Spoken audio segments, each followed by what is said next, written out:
ડ્રગ્સના દૂષણને નેસ્તનાબૂદ કરવાના મક્કમ ઇરાદા સાથે તેમજ ગેરકાયદેસર તમાકુ તથા તેની બનાવટોના વેચાણને નિયંત્રણ કરી યુવાધન ધૂમ્રપાન તેમજ તમાકુના વ્યસનથી દૂર રહે તે હેતુસર અસરકારક સરપ્રાઇઝ ચેકિંગ હાથ ધરી રેડ કરવામાં આવી છે અને સુરત શહેર એસઓજી પોલીસ દ્વારા આવનાર દિવસોમાં પણ આ પ્રકારનું સરપ્રાઇઝ ચેકિંગ તથા રેડ કરવાની કાર્યવાહી સતત ચાલુ રાખી કોઈ ગેરકાયદેસરની પ્રવૃત્તિ થતી હોવાનું જણાઈ આવશે તો કાયદેસરની કાર્યવાહી હાથ ધરવામાં આવશે. પોલીસ કમિશનર શ્રી અનુપમસિંહ ગહેલોતની સૂચના તેમજ માર્ગદર્શન હેઠળ સુરત શહેરમાં નો ડ્રગ્સ ઇન સુરત સિટીની મુહિમ ચલાવવામાં આવી રહી છે, જે અંતર્ગત વધુમાં વધુ કેસ શોધી કાઢી ડ્રગ્સની સપ્લાય ચેઇન તોડી પાડવાનો તેમજ ડ્રગ્સ રિડક્શન પોલિસી અંતર્ગત લોકોમાં વધુમાં વધુ જાગૃતિ ફેલાય અને યુવાધન ડ્રગ્સનું સેવન કરવાથી બચે તે હેતુસર સુરત શહેર વિસ્તારમાં યુવાઓમાં પ્રચલિત એવા સ્કૂલ, કોલેજ જેવા શૈક્ષણિક સંસ્થાઓની નજીકના અંતરે આવેલ પાનના ગલ્લા,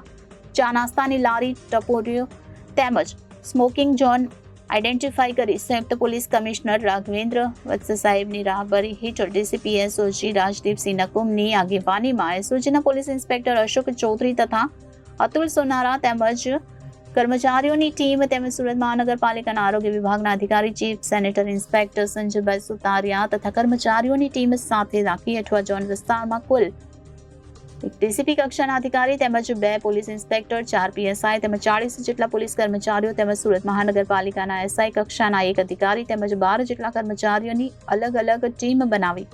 લારી ગલ્લા ઉપર સરપ્રાઇઝ ચેકિંગ હાથ ધરવામાં આવ્યું. આ દરમિયાન તમાકુ નિયંત્રણ અધિનિયમ 2003 થી કડકાઈથી અમલવારી કરવાના હેતુસર કુલ 7 સ્થળો પર પાનના ગલ્લાઓની રસીદો બનાવી ₹3000ના રોકડ સ્થળ દંડ વસૂલવામાં આવ્યો છે. તેમજ ઓલપાડી મોહલ્લા ઘોડો રોડ પાસે આવેલ વિષ્ણુપ્રસાદ ત્રિવેદી પ્રાથમિક શાળા પાસેથી એક પાનના ગલ્લાનું દબાણ શાખા દ્વારા દબાણ દૂર કરવામાં આવ્યું છે. આ કાર્યવાહી દરમિયાન ડ્રગ્સ અંગેની કોઈ ગુનાહિત પ્રવૃત્તિ ચાલતી હોવાનું જણાઈ આવ્યું નથી, પરંતુ ડ્રગ્સના દૂષણને નેસ્તનાબૂદ કરવાના મક્કમ ઇરાદા સાથે તેમજ ગેરકાયદેસર તમાકુ તથા તેની બનાવટોના વેચાણને નિયંત્રણ કરી યુવાધન ધૂમ્રપાનના તેમજ તમાકુના વ્યસનથી દૂર રહે તે હેતુસર અસરકારક સરપ્રાઇઝ ચેકિંગ હાથ ધરી રેડ કરવામાં આવી છે અને સુરત શહેર એસઓજી પોલીસ દ્વારા આવનાર દિવસોમાં પણ